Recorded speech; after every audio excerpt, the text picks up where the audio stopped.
Muy bien, ¿cómo están? Qué lindo encontrarnos, ¿no? Gracias por la invitación a predicar. Y bueno, yo también les traigo buenas noticias, como trae Rodrigo Arias. La buena noticia es que estamos lo más cerca que nunca de la venida de Cristo, a los pies, a las puertas.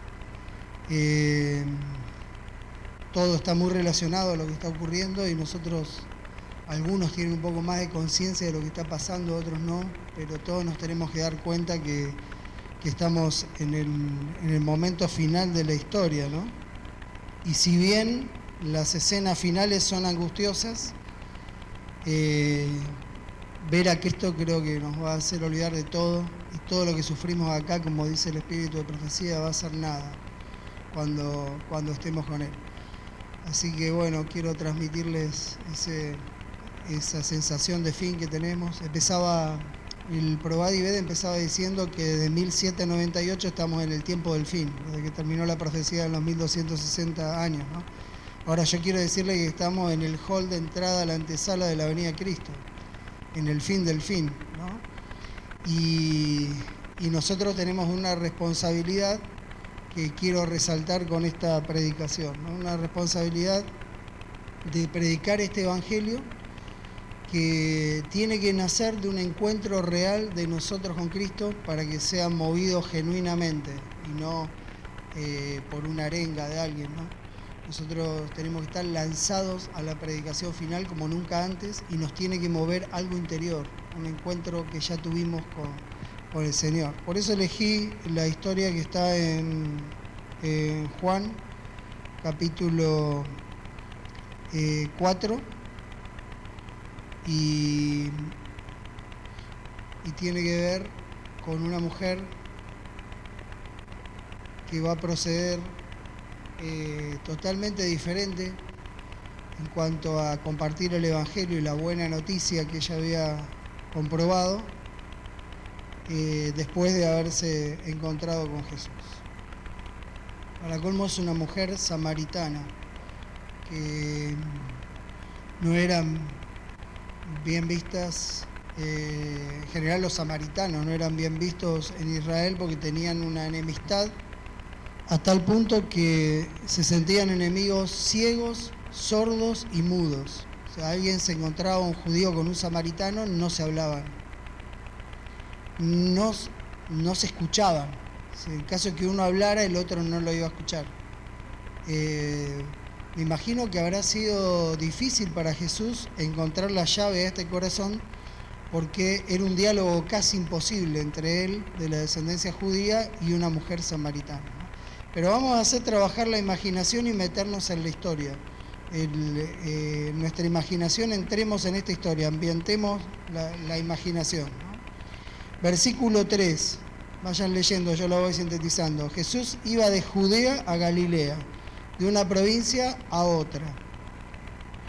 Y dice la Biblia que le era necesario pasar por Samaria, provincia que quedaba en el medio de los dos. Parece medio lógico lo que dice Jesús, ¿no?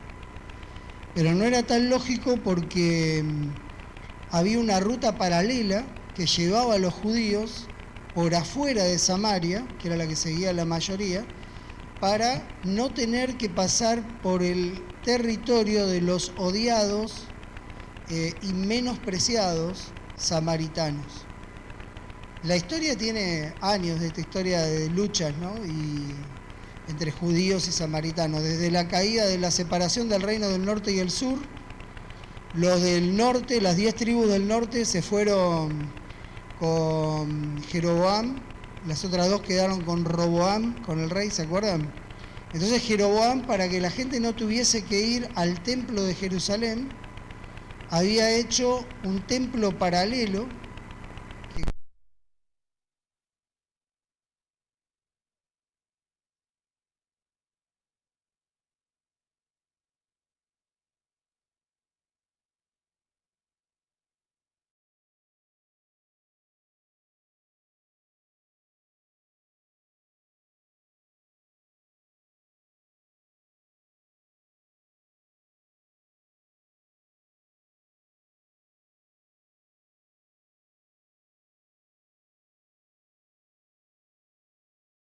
samaritanos, para colmo, cayeron esclavos en Asiria, más adelante, a manos de Asiria, y se mezclaron con otros pueblos donde eran llevados, y eran todos mestizos, no solamente en su sangre, sino en sus creencias y en la forma de proceder. Entonces los judíos los habían marginado para siempre, y no tenían ninguna relación. Para ellos, un perro podía valer más que un judío, y eso que los perros no valían mucho en esa época, ¿no? Pero estaban en el mismo nivel, tal vez, que las prostitutas, los publicanos, según ellos, ¿no? Y todos los que ellos menospreciaban. Cuando iban a reconstruir Jerusalén, los samaritanos quisieron venir a ayudar y los judíos no lo dejaron. Entonces había todo un encono entre los dos pueblos, era mutuo, ¿no? Que hacía que fuesen enemigos siempre. No se trataba. Y ahí dice que a Jesús le era necesario pasar por Samaria. El versículo dice, le era necesario pasar por Samaria. Ahora yo pregunto, si había una ruta alternativa, ¿por qué le era necesario? En el original,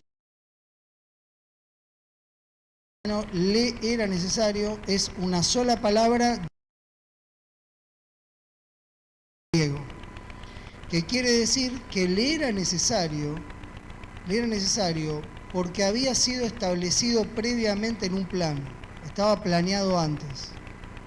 Entonces Jesús, seguramente esa mañana, cuando entró en contacto con el Espíritu Santo en el culto personal de cada uno es un encuentro con Dios personal, donde vos te pones en sintonía con el cielo, habrá recibido la impresión del Espíritu de pasar por Samaria. Entonces a él le era necesario en ese sentido. Ustedes van a ver que en la Biblia aparece muchas veces la palabra le era necesario, especialmente en los evangelios, como que van cosiendo los evangelios. Dejalo porque así es necesario que cumplamos con lo que estaba profetizado. Hacelo porque es necesario, ¿no? Le era necesario tal cosa. Quiere decir que le era necesario en base a algo. Cuando ocurren cosas en el plan de salvación, era necesario que el Cristo sufriese en la cruz y todo lo demás. Era necesario porque así estaba revelado en el plan de salvación. Entonces Jesús tenía una necesidad, además una necesidad interior de pasar por ese lugar. Y pasó, entró a caminar, versículos 5 y 6, había caminado 25 o 30 kilómetros, más o menos, cuando llega nada más y nada menos que a Siquem, a la ciudad de Sicar. Ahí estaba ese famoso templo de los samaritanos que había dado lugar a tanta discordia. Estaba arriba del monte Gerizim y se podía ver desde el lugar donde Jesús decidió parar, a la sombra del brocal del pozo. No sé qué sombra porque era a las 12 el sol cae perpendicular, pero buscando un poco de reparo, los discípulos se fueron a la ciudad a comprar y él se quedó en el pozo de agua, ¿no? El pozo de agua, para que podamos entender mejor esta historia, tiene una función mucho más allá de calmar la sed física. Porque pongámonos en la mente de gente que no tiene agua corriente, o sea, tiene que salir al pozo, tiene que buscar agua, tiene que traerla en cántaros para bañarse, para tomar, para todo, y abastecerse de esa manera, ¿no? Entonces, el pozo era un lugar de encuentro social, que calmaba la sed social, además de la sed física. Porque toda la gente se encontraba rumbo al pozo. Los noticieros que nosotros vemos o escuchamos, con los que nos informamos, para ellos ocurrían rumbo al pozo. Toda la vida social era rumbo al pozo, porque el pozo tiene horas definidas. Muy temprano, imagínense el calor del Medio Oriente, muy temprano a la mañana, antes de que te parta el sol, salían todos para buscar agua al pozo. Y cuando estaba cayendo el sol, los que le hizo falta renovar la provisión de agua, salían de vuelta. Entonces, el pozo era muy importante socialmente hablando. Si te querías enterar de algo, si alguien murió, si había una nueva ley que había sacado el gobernador romano o el que sea, te tenías que enterar rumbo al pozo. Si a un chico le gustaba una chica, ¿dónde la tenía que conocer? Rumbo al pozo. Ahí no le podía decir te invito a tomar algo, a un pub o a algún lado, a un jugo, no había nada de eso, nada. Entonces imaginemos esa vida, ¿no? El chico tenía que disimular un poco atándose la correa de las sandalias, ¿no? Y cuando pasaba la chica, casualidad, cargaba el cántaro, hola, ¿cómo te va? ¿Cómo te llamás? ¿No? Y después tenía que pedir a los padres que la pidieran en casamiento, o sea, todo un proceso, ¿no? Todo distinto a lo que ocurre hoy. Pero el pozo era muy importante socialmente hablando. La sociedad vivía en torno a las horas del pozo, ¿no? Y entonces ahí venía Jesús y se paró en el pozo. No había nadie, porque el pozo, como dije, tiene horas, pero a las 12 no va nadie al pozo. Está en una extrema emergencia, nadie. Ya fueron a las 7 de la mañana, ¿no? Y tienen agua todavía, y a las 12 están todos comiendo. Pero a esa hora va una mujer. Llega al pozo una mujer joven, arrogante, solitaria, que esconde algo en la mirada, ¿no? Imagínense una persona así. ¿Por qué va a las 12 al pozo? Obvio, ¿por qué? Porque no quiere tener contacto con nadie, no quiere que nadie le hable, ni ella hablarle a nadie. Por eso va a las 12, es evidente. Porque no es que una vez fue a las 12, siempre iba a las 12. Siempre iba a las 12 porque no quería tener contacto social. Esa mujer que escondía en su aparente seguridad mucha soledad, toda una turbulencia interior, esa mujer llena de ansiedad, llena de disturbios emocionales, vamos a decir, estaba llegando al pozo a esa hora a propósito, porque si bien se mostraba implacable, agresiva, arrogante, era nada más que una armadura que se había puesto para defenderse, ¿no? Hay gente que se pone esa armadura y no es quien realmente es, sino que actúa un personaje para fortalecerse y como es sensible, que no lo hieran. Este era el caso de esta mujer, que se había equivocado mucho. Fíjense por ahí abajo, a ver si lo encontramos, el 18, versículo 18. Nos dice que esta mujer tenía muchos fracasos, solo en el tema de pareja. ¿Con cuántos hombres había estado viviendo y conviviendo? Claro, ya iban 6, ¿no? 5 tuviste. El que ahora tenés no es tu marido, porque en la ley de Israel se permitía casar 3 veces legalmente, y ahora ya llega por el 6º. Yo no sé si hay acá alguna mujer que tuvo 6 matrimonios o que vivió con 6 hombres. Me parece que esto es un récord difícil de alcanzar, difícil, ¿no? Y más en esa época. Pero la mujer tenía fracasos amorosos por donde buscaran en su historia, y eso la avergonzaba. Había estado en boca de todo, por eso estaba resentida con todo, con los vecinos, con todo. Esta mujer, fracasada y cargada con una armadura, llega al pozo a buscar agua. Y se encuentra con la desgracia de que ya con todos los males que lleva encima, todavía había un judío, porque evidentemente se notaba por los rasgos de Jesús, por la vestimenta, que era un judío. Un judío, ¿qué hacía un judío ahí en Samaria? De paso, los discípulos se habrán asombrado cuando Jesús dijo, vamos por acá, por Samaria, ¿no? Porque, ¿para qué? ¿Para qué va por ahí, por Samaria? Y bueno, ahí estaba Jesús. Esta mujer estaba sedienta de amor verdadero. Tenía más sed de amor, de perdón, que de agua. Pero iba a buscar la provisión física del agua que también necesitaba. Versículo 7. La mujer cargó el cántaro rápido, se estaba por ir, media vuelta, al hombro o a la cabeza el cántaro, donde resultara mejor, y Jesús tenía que contactarla, porque el Espíritu Santo lo sensibiliza que por eso tenía que pasar, por esta mujer, tenía que pasar por Samaria. Y entonces tiene que llegar al corazón y busca la llave al corazón, porque los corazones son como las cerraduras, no abren todas con la misma llave. Entonces uno tiene que buscar y probar llaves, y Jesús probaba llaves. Nosotros tenemos que aprender de Jesús, ¿no? Seguir, si somos cristianos tenemos que seguir el camino de Él y la percepción que el Espíritu Santo le daba. Y entonces no le quedaban muchos caminos a Jesús. ¿Cómo hacer hablar a alguien que es enemigo ciego, sordo y mudo? Yo le digo cualquier cosa, qué calor que hace hoy, ¿no? Debe hacer como 35 grados. La mujer seguía caminando y se iba. ¿Qué le importaba si era un judío? Es lo mismo que no hubiera escuchado nada. ¿Por qué la mujer se va a detener con lo que Jesús le dice? Fíjense lo que Jesús le dice. Versículo, ¿dónde estábamos? El 7. ¿Qué le dice Jesús? Lean de ahí para adelante. Claro, dame de beber. No sé si está muy bien traducido al castellano porque en el original griego le pide un favor. Como diciendo, ¿me podés dar de beber? Capaz que sería mejor la traducción. No, le pide un favor. Ella se está yendo y escucha por la espalda, ¿me podés dar de beber?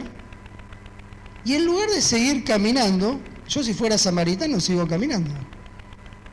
Si desconozco el contexto, ¿no? Sigo caminando porque me habló y yo soy enemigo sordo, no estoy. Pero ella se tiene que parar con rabia, dar vuelta, volver. Me lo imagino que habrá bajado el cántaro con rabia, habrá saltado parte del agua, se habrá remangado y puesto las manos así en los costados, ¿no? Y le dice a Jesús, ¿cómo se te ocurre? Versículo 9, ¿cómo se te ocurre a vos? Fíjense la reacción de la persona. ¿Cómo se te ocurre a vos que sos un judío ciego? ¿No te das cuenta que yo soy mujer y vos sos varón? Y aparte soy samaritana y vos sos judío. Más barrera no podían tener para esa época, ¿no? Entonces, ¿cómo se te ocurre pedirme un favor a mí? Mírame bien, soy samaritana, ¿no? Y Jesús, con toda la paciencia del mundo, me encanta Jesús porque tenemos mucho que aprender. Él dice, aprendan de mí que soy manso y humilde de corazón. El rey del universo, tratado así por una samaritana, pero él le dice, tranquilamente, ¿no? Si vos conocieras el regalo de Dios, el don de Dios, y quién es el que te está pidiendo agua, vos le pedirías a él y él te daría no agua de un pozo estancada, te daría agua viva en la que corre, la de un río, fresca, circula, está purificada, ¿no? Agua viva. ¿Por qué la mujer paró y empezó a hablar con Jesús? Por un motivo muy simple. En Medio Oriente hasta el día de hoy, desde mucho antes de Jesús hasta el día de hoy, actualmente, hay una ley que no está escrita en ningún papel, pero está escrita acá en todos los que pertenecen a ese Oriente donde está la tierra de Palestina. Y es esta ley. El agua, como es lo que escasea ahí, es el regalo más grande que Dios le dio a los hombres. Y no se le niega ni a tu peor enemigo. Eso dice hasta hoy, lo tienen escrito desde que nacen. Está acá, ¿eh? Un enemigo te pide agua, se lo tenés que dar. El agua es el regalo más grande que Dios te dio, ese es el razonamiento de Medio Oriente.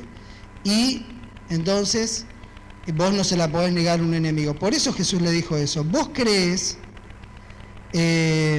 que el agua es el regalo más grande, pero si vos supieras cuál es el don más grande arriba del agua, vos me pedirías a mí. Y yo te daría, y no te daría agua que después te deja tener sed. Yo te daría agua viva, que corre, que fluye, que viene de una fuente, que pasa por un río, no una estancada en un pozo. Jesús empieza a hacer una comparación entre el agua estancada del pozo y el agua de vida que corre, el agua viva, el agua que tiene movimiento. Excelente lo de Jesús. No había otra manera. Yo ya lo pensé, digo, ¿qué le podía haber dicho para entablar solo eso? Porque está esa regla, porque el agua no se le niega a un enemigo. Entonces la mujer no se podía negar, tuvo que volver de mala gana. Volvió y ahí estaba hablando con Jesús. De paso, la Biblia en Jeremías, capítulo 2, versículos 13, 17, dice que el Mesías que iba a venir era una fuente de agua viva. Pero la mujer no entendió nada, solo para ver por qué Jesús va a esa figura, ¿no? A usar esa figura. Y entonces la mujer que como es arrogante no va a perder así nomás una discusión, no va, capta que hay algo distinto, pero se va a defender, ¿no? Porque es estas mujeres que pelea hasta el final, estas personas que está dispuesta a pelear. Entonces va a tratar de atacar a Jesús y le va a decir, versículos 11 y 12, ¿quién te crees que sos? ¿Lo están leyendo? ¿Acaso vos sos mayor, te crees que sos mayor que nuestro padre, el tuyo y el mío, porque venían de esa herencia, ¿no? De nuestro padre Jacob, que nos dio este pozo, porque ese era el pozo de Jacob, en Siquem. Lo habían cavado los siervos de Jacob, ¿se acuerdan la historia? Que después se pelearon y toda esa historia. Ese era un pozo de agua. Las ciudades tenían un pozo de agua y las más grandes dos. Toda la gente iba por ahí.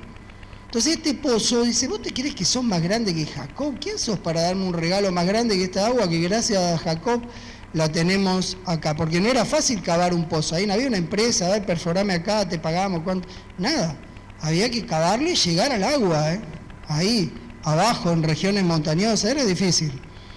Pero le dijo eso, ¿acaso vos te crees que sos mayor? Yo pregunto, ¿cuál es la respuesta? ¿Jesús era mayor que Jacob? Ni hablar.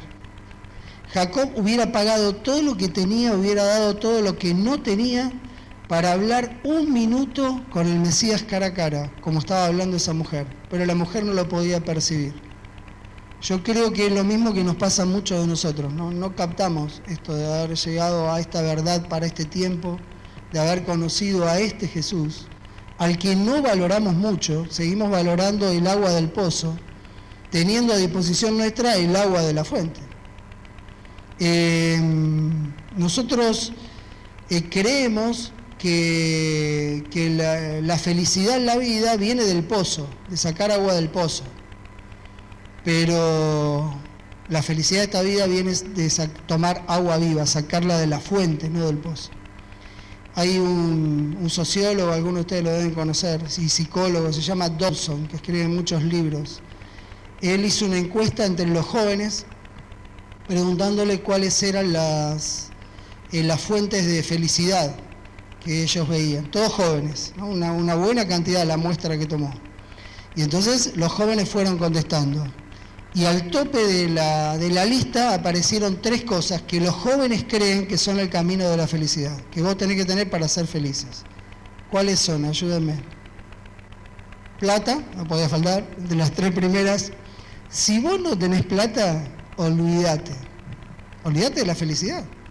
Vos vas a querer un montón de cosas y no vas a lograr nada. La felicidad no está con vos, Olvídate, naciste pobre y ya está, ¿no? La felicidad es para los ricos. Primera cosa que piensan los jóvenes.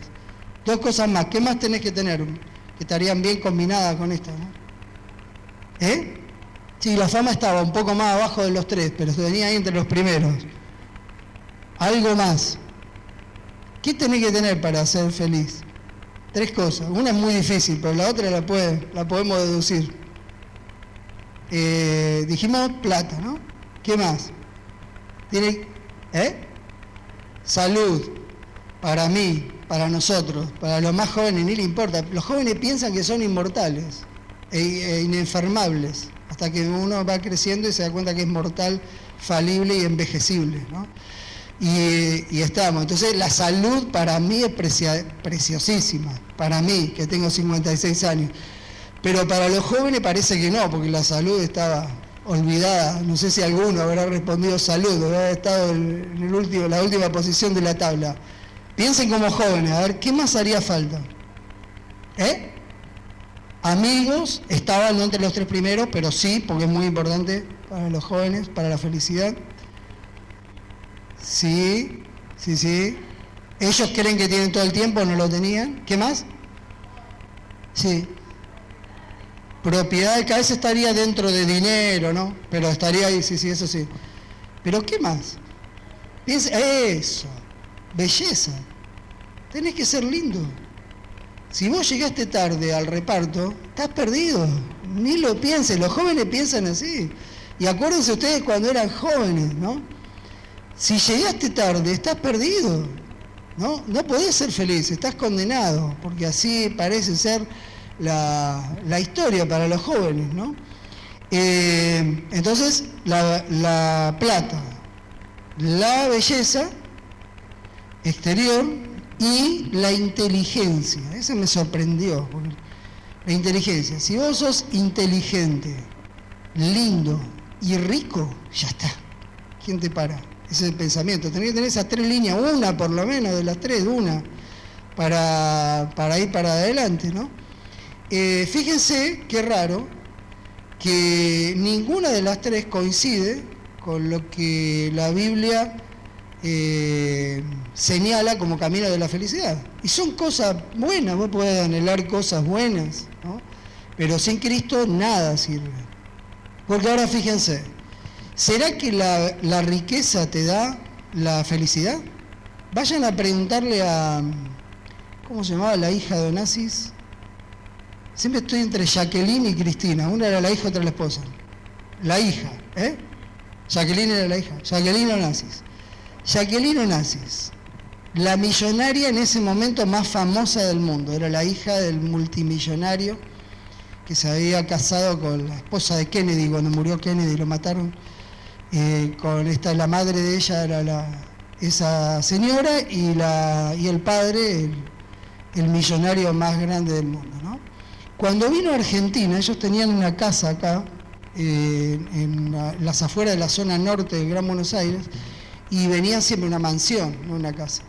Y venía siempre. Una de las veces que vino, los periodistas argentinos la rodearon y le preguntaron qué se sentía, ante todas las preguntas que le hicieron, ser la mujer más rica del mundo.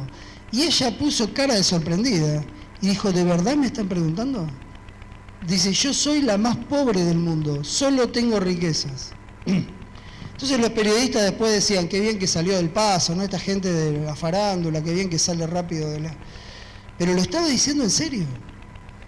Al poco tiempo, antes de que ella volviera a Estados Unidos, la encontraron muerta en su casa. Y la teoría más probable es que ella se quitó la vida, esa es la teoría que se maneja, ¿no? Se mató. Se sentía la más miserable, como le había contestado a todos, porque ella solo tenía plata y ya se había dado cuenta que la plata es un pozo y no es una fuente. La belleza. Imagínense la belleza, ¿no? Uno dice, ¿quiénes son los más lindos? Deben ser los artistas, y por eso lo ponen ahí, ¿no? Artistas, actrices, son las más lindas. No hay uno que haya encontrado la felicidad, por lo menos en lo matrimonial. No hay uno, ¿eh? El que no va por la esposa o el esposo número 10, todos vencieron a las samaritanas, son los únicos que pueden pasar a las samaritanas. Van buscando la felicidad que no encuentran en nadie. Hasta caen en perversiones sexuales, buscando la felicidad, porque ya... ¿Y cómo no era que los lindos eran los que iban adelante? No, no es. Los inteligentes, ¿qué pasa con tu inteligencia? Se va con el tiempo. Tu belleza se va con el tiempo. Y cosas que se van en el tiempo no pueden traer felicidad eterna, porque no son eternas. Entonces son pozos. Si vos tenés alguna de esas cosas, perfecto, usalas para la gloria de Dios, no para tu gloria, ¿no? Riqueza, belleza, inteligencia, usala para la gloria de Dios. Pero Jesús le dice a esta mujer que tiene que buscar en una fuente, no en un pozo. Y la mujer va entrando en el silencio después de esta respuesta de Jesús. Preguntó, ¿no?, lo del pozo, vos te crees que sos mayor que Jacob, pero va entrando en un silencio y Jesús ahora la puede ayudar, porque cuando vos entrás en silencio y Él puede llegar a tu corazón y empezar a abrir la puerta, ahí viene el cambio. Fíjense lo que le dice Jesús en el versículo 13 y 14. Los que tratan de aplacar su sed, lo voy a parafrasear, en los pozos de este mundo van a volver a tener sed. Pero los que beban del agua que yo les voy a dar, no van a tener sed jamás. Terminantes las palabras, profundas, difíciles de entender. Los pozos de este mundo son como cloacas. Como vos no lo ves a simple vista, estás cegado, vos creés. Me acuerdo de las inundaciones de Santa Fe, creo que era en el 2003, creo que fueron las de Santa Fe. Yo la universidad, o sea, en el distrito de la universidad, ahí en Libertador. Y fuimos a ayudar a Santa Fe, que estaba al lado, con todo un operativo que duró tiempo. Llevábamos chicos en kayak que cuidaban a la noche, porque a la noche te venían a robar lo que la gente había subido a la terraza, lo poco que había salvado, venía gente con bote y te robaba todo. Entonces algunos acampaban, no se querían ir de los techos y dormían ahí en carpa para cuidar lo que tenían. Siempre las inundaciones te sacan o lo mejor o lo peor que tenés adentro, ¿no? Y entonces los chicos ayudaban, le iban llevando cosas, comida, medicamentos, ropa a esta gente con los kayaks. Los chicos que yo había llevado, y íbamos rotando por turnos y se iban quedando ahí, ¿no? Teníamos evacuados en la iglesia, todo bien. Terminó la inundación, se fueron todos, y se fue la televisión y se fueron todos, menos Adra. Adra nuestro le construyó todo un barrio ahí en Santa Fe que todavía está muy bueno, con todas viviendas para los que perdieron todo, los que habían superado los techos, las inundaciones, les había llevado las casas. Ese río salado es terrible porque Santa Fe está en una olla, entonces cuando rebalse, rompe las barreras, cae enseguida y mata a todos, y vuela a todos, ¿no? Lo que está ahí en Santa Fe. Y entonces, terminado todo, nosotros nos fuimos, quedó Adra ahí. Y estaba un día en mi casa, ahí en Libertador San Martín, y me llama el encargado de la municipalidad, que estaba en contacto con nosotros. Dice, pastor, ¿cómo está? Lo queríamos llamar porque necesitamos ayuda de ustedes. Le digo, ¿pero por qué si ya está todo bajo control? Dice, no, tenemos un montón de cosas acá sin solucionar y nadie nos quiere ayudar. Dice, por eso recurrimos a ustedes. Y le digo, bueno, genial, le digo, ¿qué tengo que hacer? Dice, traerse unos 20 jóvenes. ¿Para cuándo? Ni bien puedan. Le digo, bueno, el domingo que no estudian podríamos ir. Y me dice, bueno, genial. Le digo, ¿qué tenemos que hacer? Y él me dice, me daba vueltas, ¿no? Digo, ¿pero qué tenemos que hacer concretamente? Así sé que llevamos todo. Dice, no tienen que traer nada, nosotros le damos todo. Y al final me terminó diciendo, desde la municipalidad, pastor, me dijeron que no le puedo decir lo que tienen que hacer. Dice, es solamente que les pedimos que lo vengan a hacer. Digo, pero los tengo que vacunar con la antitetánica, algo. Y dice, sí, si alguno no está vacunado y quisiera vacunarse, que se vacune. Bueno, no pude saber qué era y fuimos con la intriga, fuimos hasta ahí. Llegamos a la iglesia del sur de Santa Fe, que era donde había llegado el límite de la inundación. Ya no había más agua, ya se había ido todo el agua de Santa Fe, pero ahí lo esperamos. Y vinieron camionetas de la municipalidad con palas y bolsas. Digo, ¿qué es lo que tenemos que hacer, pastor? Cuando lleguemos ahí, le digo, no quería decirme hasta antes de llegar, estar ahí, en el lugar. Entonces fuimos y llegamos al lugar. Y me dice, mire esto, pastor, y a los chicos, no miren para allá las calles. Estaban todas las calles como con tierra arriba, parecía, ¿no? Una capa. Dice, esa capa que ustedes ven tiene 20 centímetros, 30 en algunos lados, más en otros, de acuerdo a sean más bajo o más alto. Bajó todo el agua, se asentó todo y ahora ninguno de los trabajadores municipales quiere hacer esta tarea, porque ellos dicen que por reglamento, por contrato, ellos no lo hacen. Y no tenemos cómo limpiarle a los vecinos todas estas calles, por eso los llamamos. ¿Será que lo pueden hacer? Ustedes tienen que ir con las palas, meterlas dentro de estas bolsas resistentes y llenarlas. Y después la ponen en el medio de la calle y nosotros vamos viniendo y las vamos levantando con la camioneta. Digo, pero no es tan difícil. Dice, pastor, cuando ustedes metan la pala ahí, usted me dice si no era difícil. Ahí hay perros muertos, gatos muertos, ahí hay excremento que salió de las cloacas o los pozos ciegos, de acuerdo a la parte de la ciudad, con lo que tenían, subió todo y cuando bajó se estacionó todo ahí. No es fácil, por eso no lo quieren hacer. Y bueno, nosotros lo vamos a hacer. Yo soy bastante bueno para eso. En los camporín, como nadie quería hacerlo, yo limpiaba los baños químicos, no me daba asco nada. Ese día estuve con náusea todo el tiempo. Las chicas, alguna devolvió lo que había desayunado, todo. Fue terrible, porque habíamos llevado chicas también, no sabíamos qué teníamos que hacer. Y lo hicimos, los vecinos recontentos venían, nos traían agua, nos agradecían, y lo fuimos haciendo. Pero yo cada vez que paleaba y encontraba esa realidad ahí abajo, decía, pensar que estas casas se ven tan lindas de acá arriba Y abajo estaba todo esto, porque eso surgió de abajo, ¿no? Y después bajó. Eso es una metáfora de nuestra vida, porque nosotros tenemos que limpiar este pozo ciego que tenemos adentro.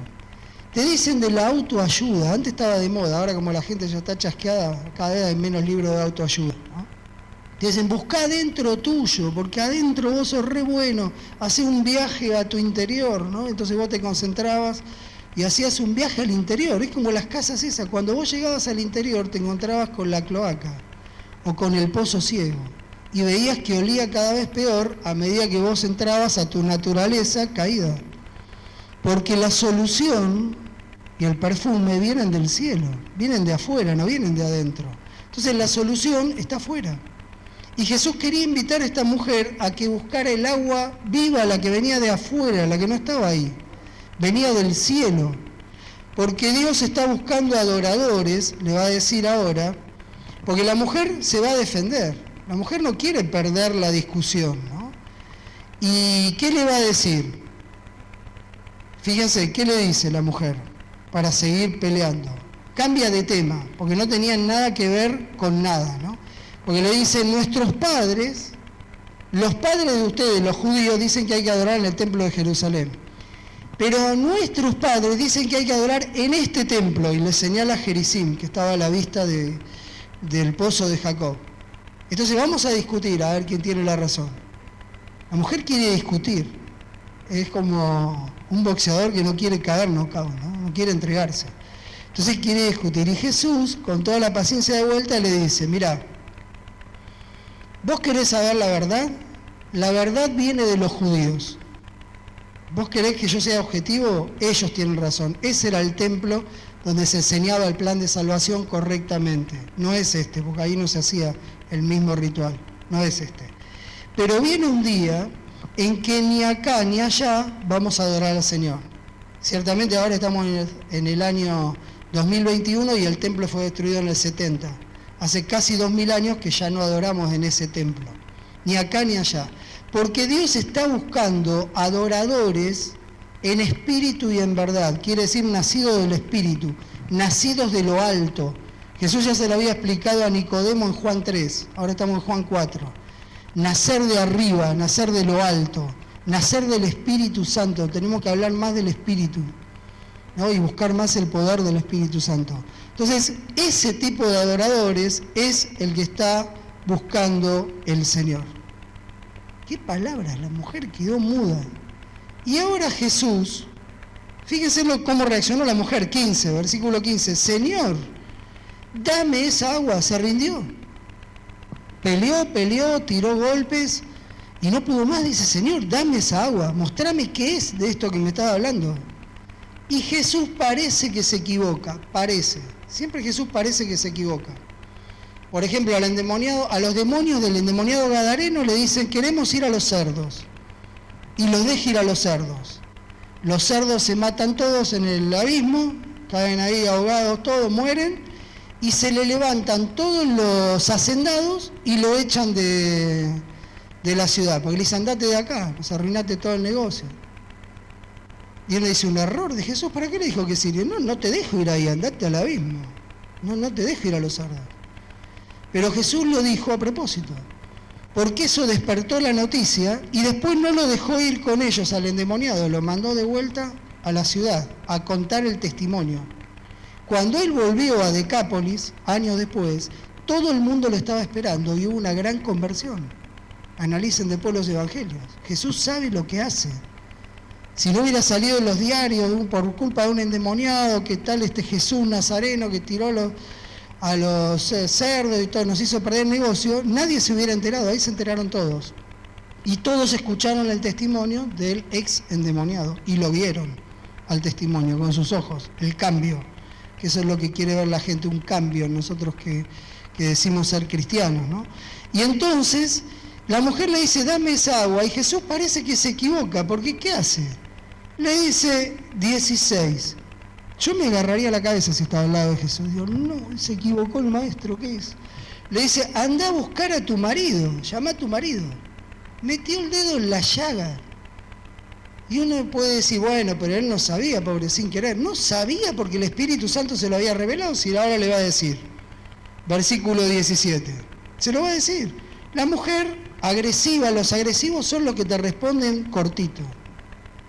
O decís, qué bueno, ¿cómo estás? Tanto tiempo, bien. ¿Fuiste a tal lado? Sí.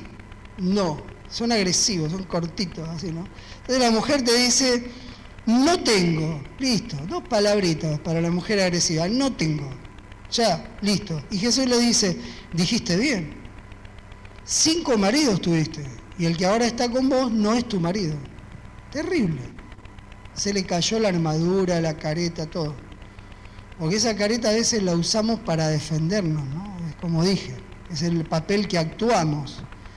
Y nos vamos asfixiando abajo de esa careta, como nos asfixiamos a veces con los barbijos, ¿no? Nos vamos asfixiando. Porque es como una pieza sin ventanas, donde el humo crece en mi vida y no puede salir, entonces me asfixia. Entonces yo tomo la distancia de actuar agresivo, ¿no? Y le dice, no tengo, 5 maridos tuviste, terrible lo de Jesús, excelente. ¿Por qué Jesús le dijo eso? Porque la mujer tenía que ser inducida a reconocer su pecado. Por eso se lo dijo, porque si ella no reconoce su pecado, o sea, no abre la mano para pedir, no le podemos poner el regalo en la mano. Tiene un regalo para darle a Jesús, terrible don, más que el agua. Se lo quiere poner, pero ella tiene los puños cerrados. Entonces le dice esto para que reconozca su pecado y se abra. Y ahora sí, se abrió. No le puede dar un regalo a alguien que no lo valora. Yo siempre pongo el ejemplo de la nena más chiquita mía cuando tenía 1 año, hoy tiene 14. Y yo vine de predicar en Paraguay, y cuando pasé la frontera le compré una muñeca cara. A todos le compré, a mis otros 2 hijos, a mi esposa, todo. Llegué, estaba solo mi esposa despierta ese día, y no me acuerdo si era un feriado que era, y llegué y entonces le digo, acá te traje un regalo, mi esposa contenta, los chicos estaban durmiendo, a ver qué le compraste a los nenes, bueno, esto, todo había salido barato, ¿no? Esto a Martín, esto a Fiore, y digo, y esto a Valentina, una caja con una muñeca que me costó comprarla, porque aún en Paraguay era cara para mí. Estábamos en una situación económica en ese momento bastante más o menos, que no llegábamos a fin de mes y habíamos dicho de bajar los gastos. Lo primero que me dijo mi esposa, las mujeres son crueles, ¿no? Los varones van a coincidir conmigo. La pregunta de rigor, ¿cuánto te salió? ¿Cuánto te salió esto? Digo, pero no importa, la nena no va. No, ¿cuánto te salió? Te pregunté. Y le tuve que decir, ante la insistencia, tanto. Dice, pero habíamos dicho de ahorrar, de no gastar plata. Le digo, pero mira, me pareció que le iba a encantar. Es una inversión, miralo así, no había manera. Yo intenté explicar lo de la inversión, yo estudié administración de empresas, además de teología, pero no podía, ni con mejores argumentos. No es una inversión. Aparte, me dice ella, la nena no lo va a valorar. ¿Cómo no lo va a valorar? Le va a encantar. No, porque tiene poca edad, no puede valorar semejante regalo que vos le haces. Es para una nena más grande. Una nena más grande sí. En la Fiore se puede valorarlo. Yo tenía 8 años, hay 7, 8 años. Pero no Valentina. Le digo, ahora cuando se levante, vas a ver quién gana esta discusión. Vamos a ver cuando yo le entregue el regalo. Dice, bueno, vamos a ver, dice Valeria. Entonces yo pasé, hice ruido varias veces al lado de la pieza de la chiquita para que se despierte y lo logré, porque estaba ansioso de ganarle la discusión a mi esposa. Y entonces se despertó Valentina, con los rulos que tenía ahí, toda cara de sueño. Hola, mi amor, te traje un regalo. Abrí bien los ojos, andá a lavarte la cara. Se lavó la cara y poné ahora las manos para recibir el regalo, estaba ansiosa, ¿no? Y poné las 2 manos, le digo. Y entonces le puse la caja, que era la muñeca más grande que ella, más o menos, o de esa altura. Y cuando lo vio se le agrandaron los ojos así. ¡Wow! Y dije, victoria mía. Fui a la cocina y le digo a mi esposa, venite, para ver la cara de la nena, para que veas que sí puede valorar este regalo. Dice, ¿de verdad me decís? Digo, re contenta, se le salieron los ojos de las órbitas. Dice, no puede ser. Digo, vení, fuimos. Llegamos y yo le muestro, mirala. Y la veo a Valentina, que estaba en el piso, en otro lugar a donde yo le había dado, jugando con la caja, vacía. Y le digo, ¿y la muñeca? Ahí señaló ella. La había revoleado, el pelo la tiró para el otro lado y le encantó el color de la caja. Yo sí sabía que le gustaba una caja, me salía mucho más barato y no tenía ningún conflicto con mi esposa. Pero ese día me di cuenta que hay regalos que no pueden recibir los que no tienen edad de recibirlo o los que lo tienen las manos cerradas. Por eso Jesús le preguntó eso, porque ella tenía que abrir las manos. Y le dijo, entonces Jesús, acá viene la desviación del tema que les conté, ¿no? De querer desviar el tema, yo me adelanté, leí antes de esto, pero mis antecesores adoran acá. Y los tuyos dicen allá en Jerusalén. Vino todo ese diálogo. Y después le dice, después de contestarle que Dios está buscando adoradores en espíritu y en verdad, versículo 25, la mujer le dice, sé que el Mesías tiene que venir, porque estamos en la época. La profecía de las 70 semanas marcaba que moría en el año 31. Y esto está ocurriendo pocos años antes. Sé que el Mesías tiene que venir. Dice Elena de White que esta mujer ya venía pensando las Escrituras, escuchando las Escrituras, leyéndolas, y había sido movida por el Espíritu Santo. Por eso el Espíritu va a juntar a Jesús, le era necesario, con esta mujer, para darle una respuesta a las oraciones. Y Jesús le dice, versículo 26, la gran revelación a la hereje, a la marginada. No se lo reveló a los líderes de Israel, se lo reveló a esta imperfecta pecadora. ¿Qué le dijo? 2 palabras, yo soy. Terrible lo que le dijo. Otra vez que él dijo yo soy, casi lo matan. ¿Por qué? Porque yo soy es la abreviatura de Jehová. Jehová son 4 letras. Yo soy el que soy. En castellano JH, B corta WH, en la transliteración. Yo soy el que soy. Es lo que le dijo Dios a Moisés en la zarza. Jehová. Y ahora él usa el diminutivo. ¿Vieron cuando la Biblia dice ja? Yo soy. ¿No? El corto. Yo soy. Cuando dijo yo soy, la mujer se deslumbró. Se lo reveló porque ella ya venía abriéndose a la obra del Espíritu. Y estaba preparada ahora para el regalo. Y llegaron los discípulos, 27, y se asombraron de que él estaba hablando con una mujer samaritana. Se asombraron. Y la mujer, versículo 28, dejó su cántaro y se fue corriendo a la ciudad. Pregunto yo, ¿para qué el apóstol Juan, que fue testigo, registró el detalle, dejó su cántaro? ¿Para qué? No hacía falta. El Evangelio de Juan, de paso, hay que leerlo mucho y bien, porque está escrito en un idioma sencillo pero muy profundo, porque él lo escribió de viejo, de grande, incluso después de Apocalipsis tal vez. Y él escribió ese Evangelio, simbólicamente eligió 7 milagros para la primera parte, señales como él le dice, y cada frase que él dice es profunda. Él aprendió de Jesús, ahora hablaba sencillo y profundo, y no complicado y que nadie entienda. Y ahora él dice, dejó su cántaro. No hacía falta si querés resumir una historia. ¿Qué tiene que ver si dejó o no? Sí, tiene mucho que ver. ¿Qué quiere decir dejó su cántaro? Que ella nunca más va a buscar el gozo y la felicidad en los pozos de esta vida. Por eso dejó su cántaro.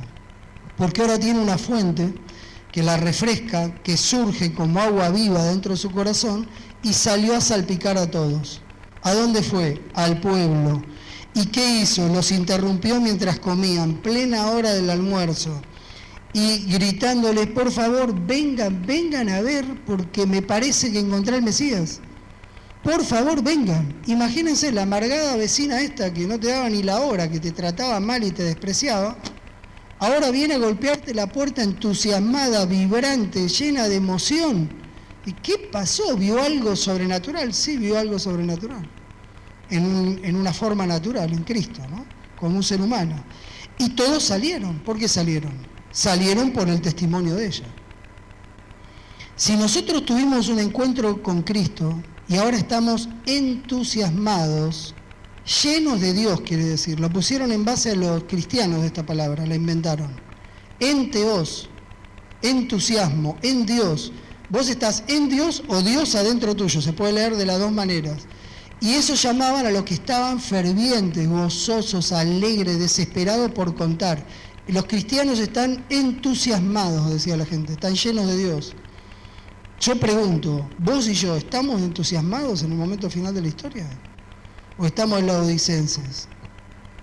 ¿Nos entusiasma todavía Cristo al punto de estar desesperado por contarlo, ir con alegría, que la gente vea otra actitud? Porque esa fue la diferencia. Por eso vinieron todos. El diálogo siguió. 29. Le dijo, vengan y vean. ¿Cuándo fue la última vez que le dijiste a un amigo, o a un pariente, o a una persona, vení a ver al Cristo que yo conozco? Esta tarde, de paso, vamos a hacer un curso de instructores bíblicos. Tiene esa función. Enseñarle a la gente cómo venir a Cristo. Vamos a ver cómo enseñarle a la gente a venir a Cristo. A las 4 de la tarde. Pero voy a esto, ¿no? ¿Cuándo fue la última vez que le dijiste? Versículo 30. Tuvo efecto, ¿eh? Tuvo efecto, como decíamos, por la actitud, por el gozo, el asombro, la convicción, todo. Versículos 31 y 32. Los discípulos vienen y se sorprenden y entonces le ofrecen de comer. Y Jesús le dice, no, gracias. Yo tengo otra comida que ustedes ni se imaginan. Los discípulos habrán pensado, esta mujer le trajo un sándwich, algo, lo tiene ahí del otro lado del pozo, algo. O ya se lo comió. Pero qué raro una samaritana, ¿no? Y después le va a aclarar por las dudas, ¿no? Tengo otra comida. ¿Qué es la comida? La comida es un placer. Por eso Dios nos hizo papilas gustativas. Si no, solo comeríamos por la lógica, ¿no? Es un placer. Yo tengo un placer y me alimento de algo, me nutre algo que ustedes ni se imaginan. Versículos 33 y 34. Mi comida es hacer la voluntad de mi Padre. ¿Cuál es la voluntad de mi Padre? Que prediques este evangelio del reino a toda nación, tribu, pueblo y lengua, para que venga Cristo. El plan de salvación, predicar la salvación, esa es la voluntad de mi Padre. Para mí la comida más rica, no solo de pan el hombre vivirá, ya había dicho, ¿no? La comida más rica es hacer la voluntad de mi Padre. Estoy por comer, tengo la servilleta puesta, esperen, ustedes coman eso. Y Jesús esperaba con la servilleta puesta y tenedor y cuchillo, mirando al camino. Y de repente le dice, versículo 35, ustedes habían dicho que faltaban 4 meses para la cosecha era en primavera. Pero levanten los ojos, miren bien, miren los campos, porque los campos están blancos.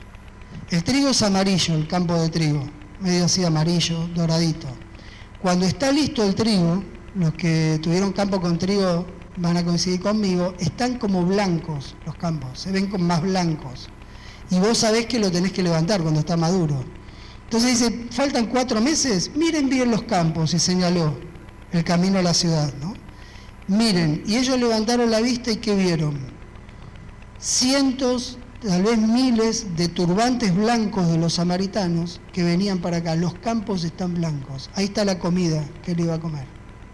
Y ahí venían. Y versículo 36.